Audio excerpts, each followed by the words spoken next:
Assalamualaikum warahmatullahi wabarakatuh. Perkenalkan, nama saya Anggi Paujan dengan NIM 0420680012. Di sini saya akan melakukan presentasi di mana saya akan membahas hasil identifikasi karakteristik guna lahan dan kegiatan di Kota Bandung. Kajian ini memberikan gambaran tentang bagaimana ruang kota terbentuk dan bagaimana aktivitas di dalamnya berkembang. Supaya pembahasannya runtut, mari kita mulai dari dasar pemikirannya. Kota selalu berkembang melalui dua proses utama, yakni pertumbuhan dan transformasi. Pertumbuhan bersifat fisik dan kuantitatif, sedangkan transformasi menggambarkan perubahan fungsi ruang yang berlangsung terus-menerus. Jadi, transformasi ini bukan proses yang tiba-tiba ya, tapi ada urutannya. Dan itu sangat penting untuk kita pahami sebelum masuk ke persoalan yang lebih jauh lagi. Oke, sekarang kita masuk ke tahapan transformasi. Transformasi ruang berjalan melalui tahapan penetrasi, invasi, dominasi, hingga suksesi. Urutan ini menunjukkan bagaimana fungsi baru masuk, menguat, lalu menggantikan fungsi lama di suatu kawasan. Namun, ketika proses perubahan ini tidak berjalan sesuai rencana tata ruang, maka dampaknya bisa cukup sangat berat. Ketidaksesuaian pembangunan dengan rencana ruang dapat berdampak pada aspek sosial, budaya, lingkungan, hingga ekonomi. Bandung sebagai kota besar merasakan tekanan ini secara nyata. Untuk memahami mengapa hal ini bisa terjadi, kita perlu kembali pada konsep dasar mengenai guna lahan. Konsep guna lahan menjelaskan fungsi dominan suatu kawasan. Di Kota Bandung, fungsi-fungsi tersebut meliputi permukiman, komersial, industri, ruang terbuka hijau, kawasan lindung, dan kawasan campuran. Agar lebih jelas, mari kita lihat karakter dari fungsi-fungsi tersebut. Nah, ini adalah penjelasan guna lahan di mana ada permukiman, komersial, dan industri. Permukiman merupakan area hunian masyarakat. Kawasan komersil menjadi pusat kegiatan perdagangan dan jasa. Sementara itu, industri berfungsi sebagai lokalisasi kegiatan produk barang maupun distribusi. Selanjutnya, kita memiliki beberapa fungsi yang mendukung keberlanjutan ruang kota. Di sini, ruang terbuka hijau berperan dalam menjaga kualitas lingkungan. Kawasan lindung menjaga area rawan atau bernilai ekologis tinggi. Sementara lahan campuran memungkinkan dua atau lebih fungsi berjalan dalam satu kawasan. Dari pemahaman ini, kita masuk pada alasan mengapa survei ini perlu dilakukan. Itu karena survei ini bertujuan untuk menilai kesesuaian antara fungsi lahan yang direncanakan dengan kegiatan yang terjadi di lapangan. Hal ini sangat penting karena untuk melihat apakah pemanfaatan ruang berlangsung secara tepat. Untuk mencapai tujuan tersebut, kita menetapkan beberapa sasaran yang lebih spesifik lagi. Nah, sasaran surveinya mencakupi identifikasi karakteristik lahan, variasi kegiatan dalam tiap fungsi, serta perkembangan kegiatan yang terjadi di Kota Bandung. Seluruh hasil kemudian dikompilasi menjadi keluaran utama yang dapat dimanfaatkan pada tahap analisis berikutnya.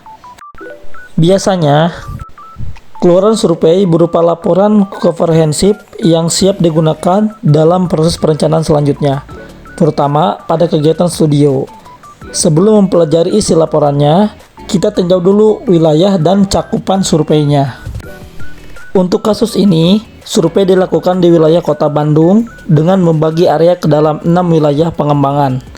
Pelaksanaannya dilakukan selama 1 semester agar gambaran yang diperoleh lebih akurat. Dan seperti kegiatan survei lainnya, proses ini diawali dengan persiapan yang sangat matang. Diawali dengan kegiatan prasurvei. Prasurvei meliputi penyusunan rumusan masalah, pengidentifikasian kebutuhan data, serta penetapan populasi dan sampel. Tahap ini memastikan survei memiliki fokus yang jelas. Setelah persiapan selesai, barulah pengumpulan data lapangan dapat dilakukan. Setelah itu, kita akan masuk ke tahap pelaksanaan survei. Pelaksanaan survei dilakukan dengan menentukan area target, menyusun instrumen survei, dan menerapkan etika pengumpulan data.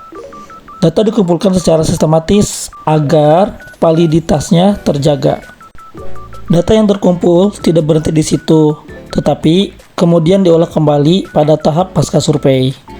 Pada tahap ini, seluruh data diolah menjadi informasi yang lebih terstruktur, ditampilkan dalam bentuk visual, dan kemudian dianalisis untuk mendapatkan pola awal. Seluruh rangkaian ini tentu membutuhkan koordinasi kerja yang sangat efektif. Maka dari itu, dibuatlah organisasi kegiatan. Organisasi ini mencakup pembentukan tim, penyusunan proposal, pengumpulan data sekunder, serta pengurusan biaya dan perizinan. Pengorganisasian yang baik itu harus memastikan kelancaran survei. Setelah prosesnya jelas, maka sekarang kita masuk pada hasil visualisasi datanya. Di sini, hasil visualisasi data berupa visualisasi guna lahan. Visualisasi guna lahan ini menunjukkan proporsi dan distribusi fungsi ruang di Bandung. Dari diagram ini, tampak fungsi mana yang mendominasi dan bagaimana sebarannya. Selain guna lahan, kita juga melihat distribusi kegiatan masyarakat, di mana visualisasi kegiatan menampilkan komposisi aktivitas seperti ekonomi, sosial, pendidikan, dan jasa. Gambaran ini membantu membaca karakter masyarakat dan arah perkembangannya. Dari visualisasi ini, kita dapat mengidentifikasi seberapa permasalahan ruang di Kota Bandung. Masalah ruang yang muncul meliputi perubahan fungsi lahan yang sangat cepat, tekanan terhadap ruang terbuka hijau, serta pertumbuhan komersil yang terpusat pada koridor utama. Walaupun demikian, Bandung tetap memiliki potensi unggulan yang menjadi kekuatan kota. Nah, kegiatan unggulan Bandung ini mencakup industri kreatif seperti Distro Bandung, Coffee Shop, kemudian dari sektor pendidikan, Institut Teknologi Bandung, kemudian dari segi pariwisata contohnya di Lembang, serta perdagangan dan jasa itu di Pasar Baru. Keempat sektor ini memberikan kontribusi penting bagi dinamika ekonomi kota. Dan dengan mempertimbangkan semua aspek tersebut, maka identifikasi guna lahan dan kegiatan memberikan dasar analitis yang penting untuk memahami bagaimana sebuah kota berkembang. Survei ini membantu melihat kondisi aktual pemanfaatan ruang di Kota Bandung dan arah perbaikan perencanaannya. Oke, sekian dari saya. Mohon maaf bila ada kekurangan. Assalamualaikum warahmatullahi wabarakatuh. Terima kasih.